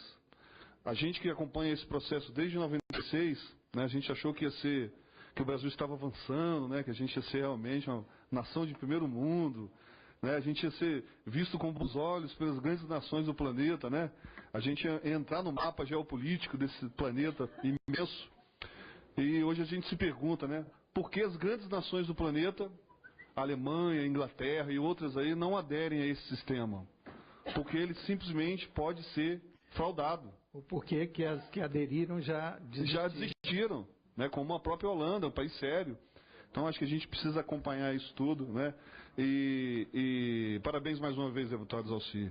Espero que realmente não venha nenhuma retaliação ao senhor, viu? O último inscrito, então, Paulo Fernando, e logo em seguida eu passo, então, para os expositores para responder e fazer as suas considerações finais. Senhor presidente, deputado Exalci, sou Paulo Fernando Melo, quero falar em nome dos advogados eleitorais, cumprimentar minha colega Aparecida. Dizer que o voto impresso ele foi aprovado por esta Casa em setembro de 2009, a chamada mini-reforma eleitoral. E de acordo com o texto desta lei, a partir das eleições de 2014, a urna eletrônica deveria exibir as telas referentes aos votos digitados e após a confirmação do eleitor, a máquina imprimiria um número único de identificação do voto associado à sua própria assinatura digital. Em novembro de 2013, o Supremo Tribunal Federal derrubou a exigência da impressão automática de votos das urnas eletrônicas. E desde 2011, a previsão já estava suspensa pelo próprio Supremo e, pasme, após o Ministério Público, que deveria ser o fiscal da lei, defensor da sociedade, se manifestar contra a impressão por temer, segundo eles, o comprometimento do sigilo e, segundo os técnicos do TSE, para não haver recursos financeiros orçamentários para a compra, pasmem, das impressoras. Então já fica a sugestão, deputado Exalci, para que no orçamento de 2015, visando a eleição de 2016, já se aloque recursos para a compra das impressoras, se for esse o problema. O mais estranho também é em relação ao contrato do TSE, número 80/2012, que foi celebrado pelo consórcio ESF, liderado não só pela empresa Engetec Tecnologia, a Smartmatic, a Fix, e o curioso é que a sede dela fica em Nova Lima, Minas Gerais, onde nós tivemos aí as maiores dúvidas em relação ao resultado em Minas Gerais. Eu vou passar à mesa os andamentos processuais de ações contra essa empresa, Smartmatic, no México, na Holanda e nos Estados Unidos. Eu participei daquela audiência na época do deputado Gerson Pérez, do Pará, e na época o ínclito do deputado Dr. Enéas, e que ele defendia, além do voto impresso, eu pergunto ao Gabriel, ao Pedro, se é possível, na hora do eleitor ser identificado, se era possível ter 3 cabines de urna eletrônica para que ele escolhesse uma das 3, se isso é possível tecnicamente. E lembrar que recentemente eu vi um garoto de 14 anos nos Estados Unidos, em casa, fez compra no cartão de crédito do Bill Gates. E um outro entrou no computador da NASA. Não vai entrar no TRE do Maranhão? Como não teve a participação de nenhuma mulher, a Ludmila está pedindo 1 minuto, viu, Ludmila? 1 minuto para você, para passar para a doutora Aparecida fazer as considerações finais.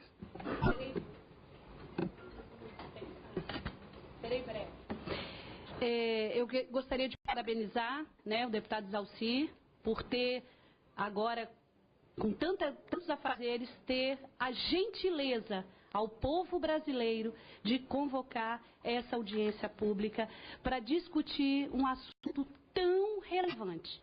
Você está de parabéns, Exalci, e o Distrito Federal sente orgulho de ter um parlamentar como você. Eu gostaria apenas de colocar para você a preocupação que chegou a nós, como povo brasileiro, e eu acho que é o seguinte: se o processo é tão bom, se o processo é tão claro, se o processo é tão legítimo e tão seguro, por que não darmos à população brasileira, ao povo brasileiro, que são aqueles que confiam e precisam ter a segurança de que o seu voto será dado àquela pessoa a quem ele realmente votou? E para que não aconteçam dúvidas, realmente eu acho que é imprescindível, e a gente ouve, Exalci, que o caminho, né, há pessoas até mais radicais que discutem a continuidade ou não da urna eletrônica, mas existem avanços, que é uma das que o Paulo colocou, que é um dos mecanismos de segurança, que é o voto impresso, né? É você colocar, conferiu, colocou numa urna do lado.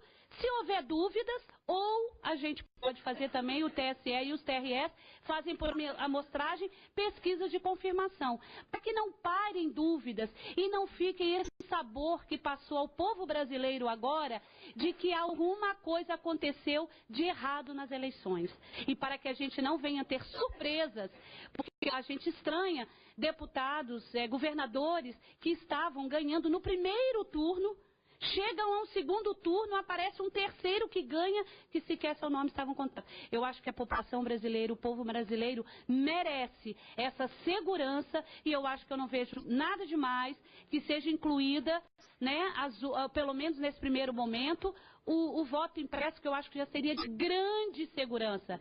E mais do que você pegar os seus votos e trocar muitas vezes por uma dentadura, um par de botas, e hoje talvez o auxílio do governo, seja ele qual for a sua bolsa, é impossível a alegação que eles dizem que o voto impresso é você tornar o voto claro. Não, você pegou seu voto e colocou dentro da urna. E isso é uma segurança ao povo brasileiro, aos candidatos e ao sistema todo eleitoral, que eu acho que seria de grande relevância. Eu acho que seria um grande avanço e que eu faço vez aqui a preocupação do Paulo Fernando, que realmente a gente se preocupe da dotação orçamentária para que a gente não seja surpreendido lá na frente, dizer que não pode colocar a urna, nem pode colocar a impressora, porque não tem custo, talvez pouquíssimo em relação a esses milhões que foram gastos, e o brasileiro tem uma sensação hoje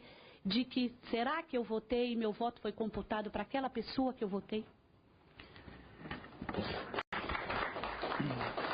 Bem, eu vou passar então para as considerações finais. E a doutora Aparecida Cortiço.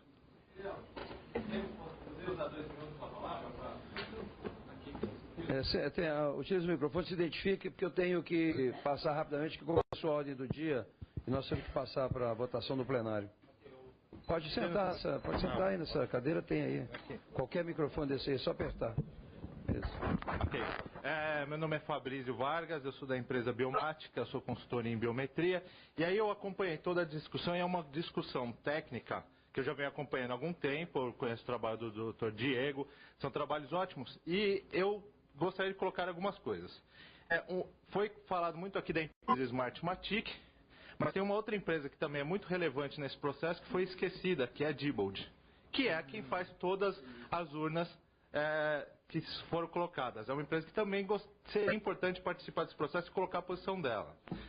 A Diebold, exato. Segunda coisa que eu gostaria de falar é que, assim, eu pessoalmente, eu vejo um certo problema na impressão do voto. Eu acho que é uma solução que aparentemente parece dar uma clareza ao processo, mas ela traz um custo e uma quantidade de problemas que pode levar a gente ao impasse se a gente não conseguir melhorar o processo que a gente tem hoje. E existem algumas categorias de soluções técnicas, que aqui eu gostaria de deixar registradas, que poderiam ser estudadas, que talvez seja importante ter um grupo que leve essas propostas para o TSE, porque enquanto o TSE receber a ideia da impressão, o que eu já vi do trabalho deles, eles são contra a ideia da impressão, porque eles quem vão ter que administrar essa logística. As duas alternativas que eu queria colocar, uma vez que a gente já tem a biometria na urna, fazer um uso melhor dessa biometria. Existe uma classe de sensores de biometria que poderia, por exemplo, usar a minha biometria, a minha impressão digital para assinar o meu voto. De tal maneira que se eu quisesse mais tarde conferir o meu voto, só a minha digital poderia abrir aquele voto. Então teria como eu pessoalmente, em um determinado momento, abrir o meu voto e ver se aquele meu voto conferir em qualquer momento. E só o meu dedo poderia estar fazendo isso. A segunda alternativa, que poderia se somar à primeira, é que existe uma categoria de chips eletrônicos que elas têm internamente um fusível. Não sei se todo mundo sabe como um fusível funciona, mas uma vez que queimou o circuito, ele registra... Desculpa? Isso aqui é a cédula do sistema argentino. Tem um RFD aqui que queima o fusível quando o voto é gravado.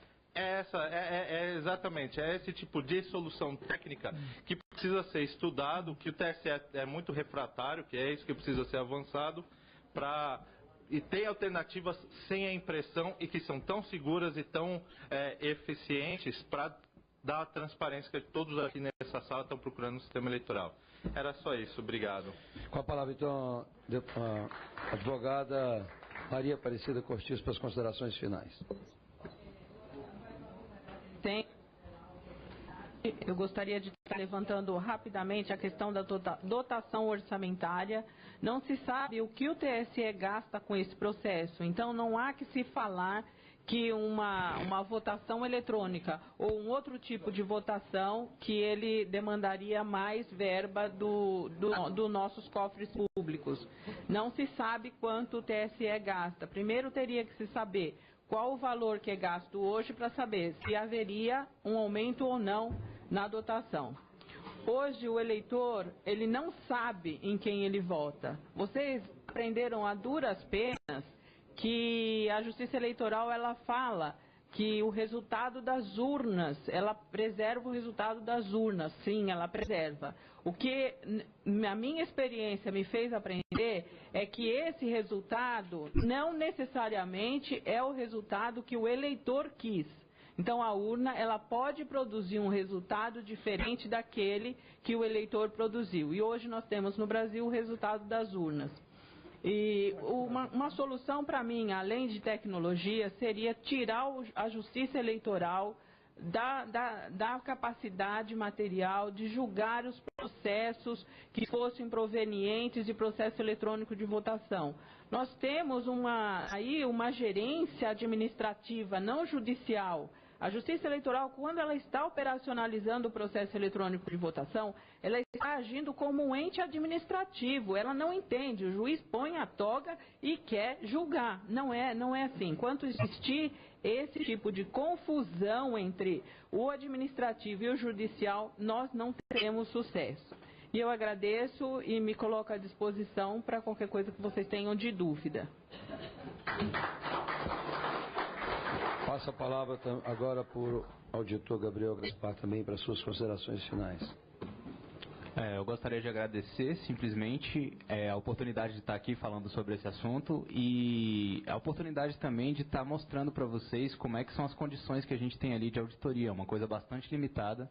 A gente não tem a menor capacidade de poder levar para alguma outra análise, alguma coisa que seja interessante para a gente. E tudo que a gente faz ali tem que ficar ali. Não tem a menor possibilidade de anotação, nem de fazer nada que não esteja ali estritamente no ambiente deles.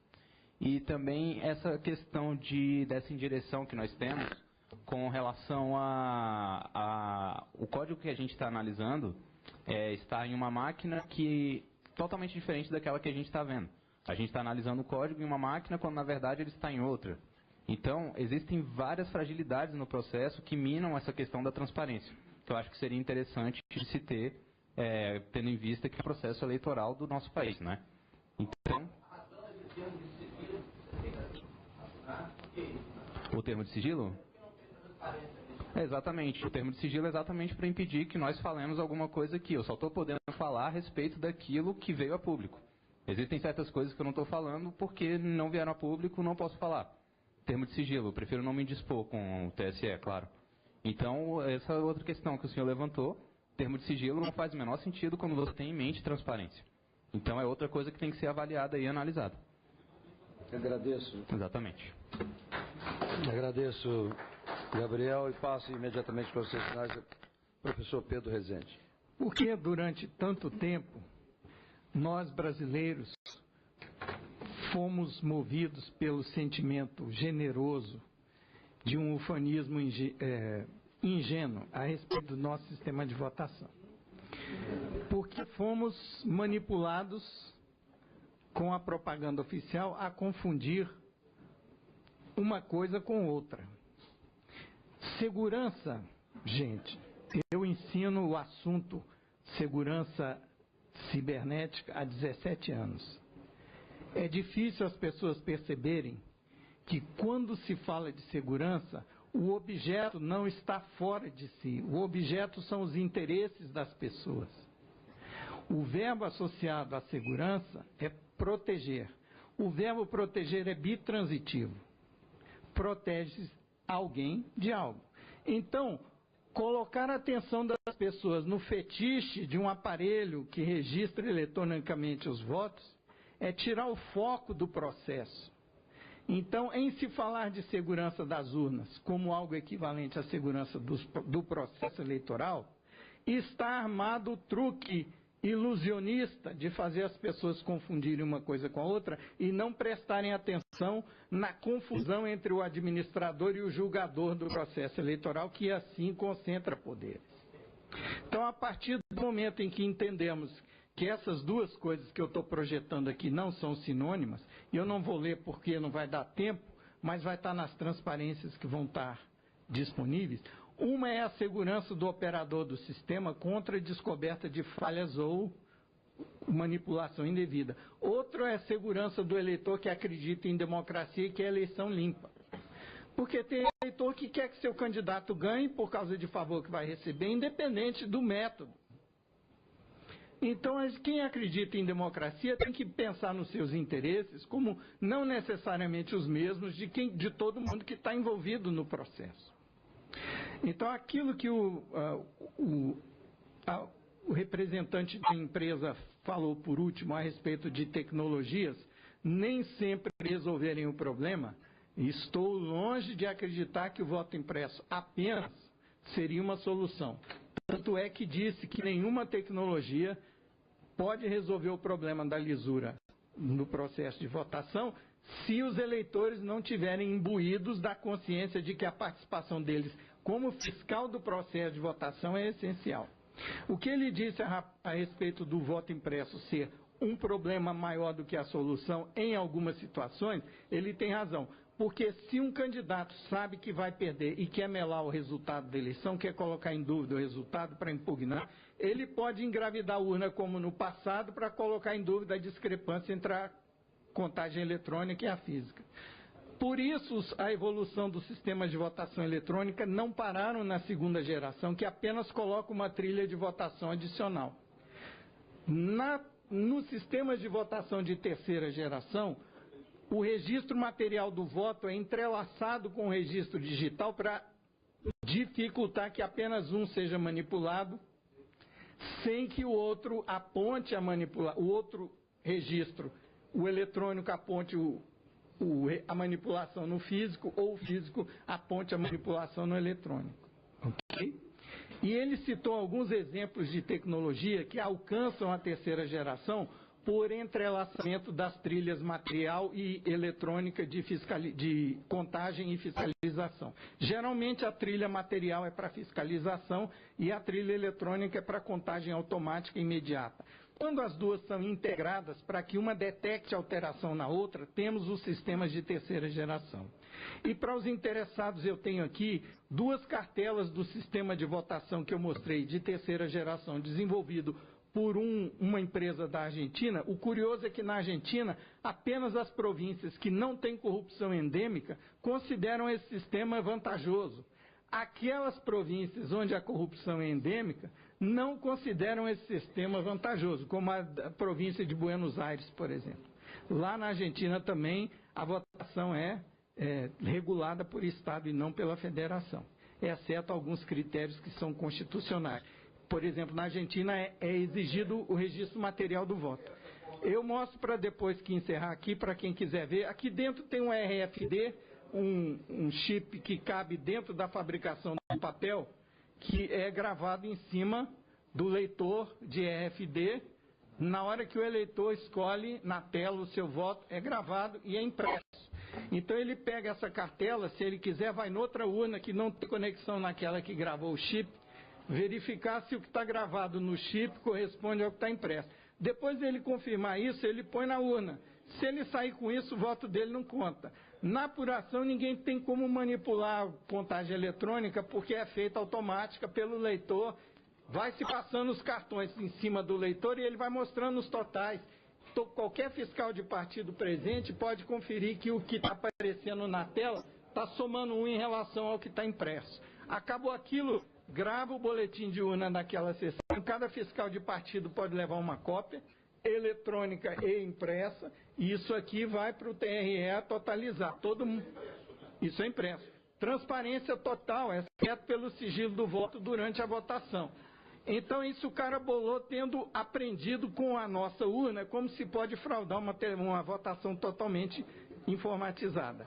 Então, o que o colega colocou aqui no final da audiência procede, e os técnicos e os cientistas não pararam no tempo, como parou a nossa justiça eleitoral, que se sente confortável com a concentração de poder que o legislador permitiu. Gente, o que temos hoje na justiça eleitoral é uma reação pendular que herdamos da Revolução de 30. Quem tinha o poder de decidir o resultado eleitoral era o Legislativo. A Revolução de 30 tirou do Legislativo e colocou concentrada do mesmo jeito no Judiciário. Isso não era uma solução definitiva, isso era uma solução temporária. Estamos vendo com a informatização o resultado. Obrigado, deputado. Bem, antes de fazer o encerramento, eu quero registrar primeiro que foi feito um convite ao TSE e também à empresa. Evidentemente que quando o convite não é aceito, com relação aos ministérios, ao Poder Executivo, nós temos o poder de convocá-los. Não é o caso de um poder do TSE. Mas, de qualquer forma, eu sou o relator do projeto de lei 8080 de 2014, que trata da mudança da questão eleitoral, inclusive envolve a questão da urna, né, do voto eletrônico. Portanto, faremos, na primeira oportunidade, uma audiência pública para tratar desse projeto, porque, infelizmente, hoje aqui eu saio muito mais inseguro, né, com as informações, porque não vi aqui o contraponto, ou alguém justificando, ou dando segurança. Então, a gente sai dessa audiência mais apreensivo e mais inseguro do que entramos. Mas, de qualquer forma, eu quero agradecer imensamente os nossos convidados, Dr. Pedro Rezende, representando aqui a nossa grande Universidade de Brasília, né? O Gabriel Gaspar também, que já provou que a Universidade de Brasília realmente é uma grande universidade, né? Então, agradeço, Gabriel, a sua presença e também da nossa advogada Maria Aparecida Cortes, né, as suas contribuições. Agradeço também a participação de todos, né, a presença de todos aqui. Concluídos os trabalhos, eu quero agradecer também aos parlamentares que aqui estiveram, ao corpo de assessores, aos profissionais da imprensa, ao público em geral, em especial os seus palestrantes, pelas valiosas contribuições trazidas, e declaro encerrada a audiência pública. Em razão do início da ordem do dia, nós suspenderemos temporariamente os trabalhos e retornaremos em seguida para a apreciação das sugestões de emendas a serem apresentadas pela comissão ao projeto de lei orçamentária para 2015, o PL 13 de 2014 do Congresso Nacional. Então fica suspensos os nossos trabalhos e agradeço a presença de todos.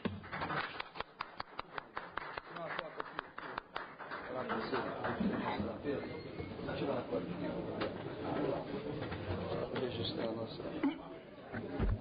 Você tira do lado de cá, vai tirar uma. Tirar uma foto, mas vai registrar essa. Obrigada. Obrigado, viu? Deixa eu só tirar essa foto e a gente já conversa. Vai lá.